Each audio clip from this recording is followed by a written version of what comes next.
Hello friends, வாங்க இன்றைக்கி சூப்பரான ஒரு மாங்காய் ஊறுகாய் தான் எப்படி செய்யுதுன்னு பார்க்க போகிறோம்.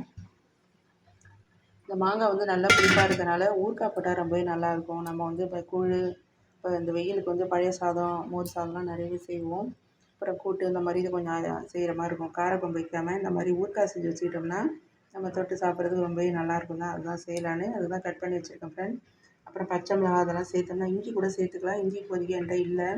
நம்ம அப்புறமா நான் வாங்கிட்டு வந்தால் கூட நான் அதை வந்து தோல் எடுத்துகிட்டு வதக்கி அதை சேர்த்து எல்லாம் ஊற வச்சு சாப்பிட்டா ரொம்ப நல்லாயிருக்கும் அப்படின்னு நினச்சிட்டு இருக்கேன் ஃப்ரெண்ட். இப்போ அது பார்த்தீங்கன்னா இது வந்து நார்த்தங்காய் மார்க்கெட்டில் வாங்கிட்டு வந்தேன். ரொம்ப பெரிய காயாக தான் இருந்தது. அதுக்கப்புறமா செய்யலாமே அப்படின்னு இருந்துட்டேன். ஒன்று மட்டும் தனியாக ஊறுகாய் ஒன்று போட்டிருந்தேன். 2 காய் வாங்கியிருந்தேன். இது கொஞ்சம் பழமாக இருக்கிற மாதிரி இருந்தது. சரி அரிஞ்சிட்டு இது சேர்த்துக்கலாம் அப்படின்னு பார்த்தா அது நல்லா பழமாக இருந்தனால அந்த இது வந்து தனியாக கமலா ஆரஞ்சு மாதிரி தனியாக பழமே அப்படியே தனியாக ஒட்டிட்டு வந்துடுச்சு.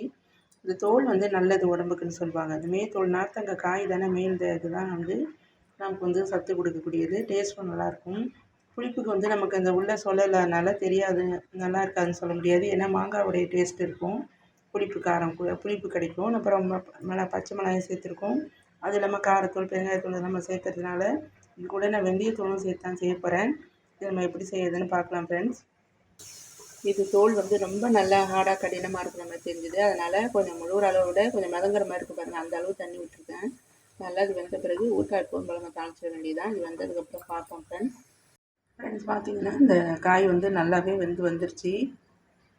இப்போ நம்ம எப்போதும் போல் மாங்காய் ஊறுகாய் தாளிக்கிற மாதிரி தாளிச்சிட வேண்டியதான். எப்படின்னு பார்ப்போம். இப்போ எண்ணெய் ஊற்றி காய்ஞ்சதும் நான் வந்து கடுகு சேர்த்துக்கிட்டேன். ஊறுகாய்க்கு எப்போவுமே கடுகு கொஞ்சம் நிறையவே சேர்த்துக்கிட்டா நல்லா இருக்கிறதுனால நிறைய போட்டுருக்கேன் ஃப்ரெண்ட்ஸ். இப்போ வெடிக்க ஆரம்பித்ததும் நம்ம மாங்காயை மட்டும் போட்டு லைட்டாக ஒரு கிளறிட்டு பச்சை மிளகாய் வந்து வதக்க வேணாம். வதக்கணும் டேஸ்ட்டு மாறிடும். மாங்காய் மட்டும் லைட்டாக ஒரு வதக்கினாலே போதும். பச்சை மிளகாய் வந்து சும்மா அப்படியே சேர்க்க வேண்டியதுதான். இது வந்து மாங்காயை சேர்த்துட்டோம். நல்லா ஒரு லைட்டாக ஒரு கிண்டு கிண்டிட்டு நம்ம தேவையான மிளகாய், கார மிளகாய், அதாவது தனி மிளகாய் சொன்னோம் இல்லையா, வீட்டில் அரைச்சி வச்சுருக்கிறதோ இல்லை கடையில் வாங்கினதோ அதுக்கு தகுந்த மாதிரி உப்பு, கல்லுப்பே போட்டுக்கலாம். அப்போ தான் அளவு கரெக்டாக தெரியும். வேண்டுவங்க அளவு தெரியாதவங்க சால்ட்டு கூட சேர்த்துக்கலாம். நான் கொஞ்சம் கல்லுப்பு தான் போடுவேன். அதெல்லாம் நம்ம சேர்த்துட்டு இந்த அடுத்தது என்ன செய்யலாம்னு பார்ப்போம். இப்போ தேவையான அளவுக்கு வந்து நான் கார மிளகாய் தூளும் தனி மிளகாய் வச்சுருக்கீங்களா அது சேர்த்துருக்கேன். கூட வந்து கல்லுப்பு சேர்த்துருக்கேன். இப்போ வந்து நம்ம தண்ணியை தேவையான அளவு விட்டு நல்லா கலரி விட்டுற வேண்டியதுதான்.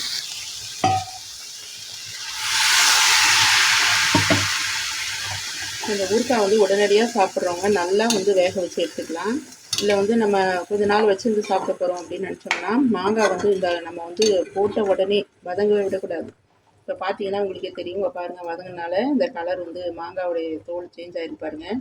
வானலில் இருக்க நல்ல க்ரீனாகவும் வெந்தது ஒரு மாதிரி சேஞ்ச் ஆகியும் தெரியுது.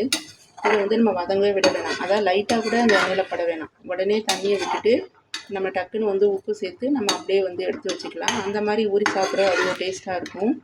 இது மாதிரி நம்ம லைட்டாக வேக வச்சுட்டு உடனே சாப்பிட்றது அப்படிங்கிறது ஒரு டேஸ்ட்டாக இருக்கும். நமக்கு எப்படி வேணுமோ அந்த மாதிரி செஞ்சுக்கலாம் ஃப்ரெண்ட்ஸ். இப்போ வந்து நான் காரத்தூள் போட்டுட்டேன். அப்புறம் உப்பு தேவையான அளவு சேர்த்துருக்கேன். இப்போ இந்த பச்சை மிளகாய் எல்லாமே வந்து சேர்த்தாச்சு ஃப்ரெண்ட். இதை வந்து நல்லா நம்ம கிளறி விட வேண்டியதுதான். இதை நல்லா கிளறி விட்டுட்டு கொஞ்சமாக வெந்த பிறகு நம்ம வந்து இதில் என்னென்ன பொருள் சேர்க்க போகிறோம்னா அதுதான் வந்து இதுக்கு வாசனையும் டேஸ்ட்டு கொடுக்கக்கூடியது. ஒன்று வந்து வெந்தயத்தூளும், இன்னொன்று வந்து பெருங்காயத்தூளும் சேர்க்க போகிறோம். ரொம்ப நாள் வச்சுக்கிறவங்க, வெளில கொடுத்து அனுப்பணும்னு நினைக்கிறவங்க நல்லெண்ணெய் கொஞ்சம் சேர்த்து வச்சுக்கிட்டோம்னா ரொம்ப டேஸ்ட் நல்லாயிருக்கும். இது வெளியூரில் இருக்கிறவங்களாம் பார்த்தீங்கன்னா நமக்கு குழம்பு இதெல்லாம் எல்லா நேரத்தில் எண்ணெய் ஊற்றி நம்ம கொஞ்சம் நல்லெண்ணெய் கலந்து செஞ்சோம்னா சாதத்தில் கூட கட்டி சாப்பிடலாம் ஃப்ரெண்ட்ஸ். இப்போ நம்ம மூடி வச்சுட்டு நல்லா கொஞ்சம் வெந்ததுக்கப்புறம் பார்ப்போம் ஃப்ரெண்ட்ஸ். இப்போ பார்த்தீங்கன்னா நல்லா வந்து ஊறுகாய் நல்லா எல்லா கூடயும் சேர்ந்து கலந்து நல்லா சூப்பராக ரெடி ஆகிடுச்சு. இப்போ நான் இது என்ன போடுறேன்னா வெந்தயத்தூள் கொஞ்சமாக சேர்த்துக்கிட்டா போகணும். அது மாதிரி இது பெருங்காயத்தூள். கட்டி பெருங்காயமாக வச்சுருக்கிறவங்க தண்ணியில் ஊற வச்சுருப்போம் இல்லையா, அதை மாதிரி நம்ம வந்து தண்ணியாக சேர்த்துக்கலாம். எப்போவுமே ஊறுகாவுக்கு நம்ம வந்து கொஞ்சம் பெருங்காயத்தூள் அதிகமாக சேர்த்துக்கிட்டா எல்லா ஊறுகாவுமே சூப்பராக இருக்கும் ஃப்ரெண்ட்ஸ். இப்போ எல்லாத்தையும் நம்ம கிளறி ஒன்றா சேர்த்து கிளறி விட்டுற வேண்டியதான். வேண்டவங்க இது கூட இப்போ நல்லெண்ணெயோ, நல்லெண்ணெய்னா சாதாரண ரீஃபைண்ட் கல்லெண்ணெய் அப்படி கூட சேர்த்துக்கலாம். இந்த மாதிரி நல்லா கிளறிவிட்டு நம்ம எடுத்து வச்சுக்க வேண்டியதுதான். இப்போ பார்த்தா உங்களுக்கே தெரியும் பாருங்கள் ஃப்ரெண்ட்ஸ். ரொம்பவே சூப்பரான ஊறுகாய் வந்து ரெடி ஆகிடுச்சு. நம்ம வந்து மிளகாவே வந்து நல்லா நம்ம மிக்சியில் லைட்டாக வறுத்துட்டு காரத்துக்கு இடிச்சு போட்டோம்னா இன்னுமே பார்க்க கலர்ஃபுல்லாக நல்லாயிருக்கும். எனக்கு வந்து இப்போ இந்த மிளகாய் ரொம்ப நான் வாங்கினது ரொம்ப காரமாக தெரியறதுனால ரொம்ப கம்மியாக போட்டால் கலர் கம்மியாக தான் தெரியும். சரி அதனால் நம்ம காரத்துலேயே போட்டுலான்னு அதே போட்டேன். ஆனால் அதுமாரி மிளகா இருக்கிறவங்க அரைச்சி போடும்போது இன்னுமே சூப்பராக இருக்கும். நீங்கள் அதுமாதிரி ட்ரை பண்ணி பாருங்கள். வெந்தயம் கூட நம்ம அது கூட சேர்த்து அரைச்சி போட்டுக்கலாம் வேணுறவங்க.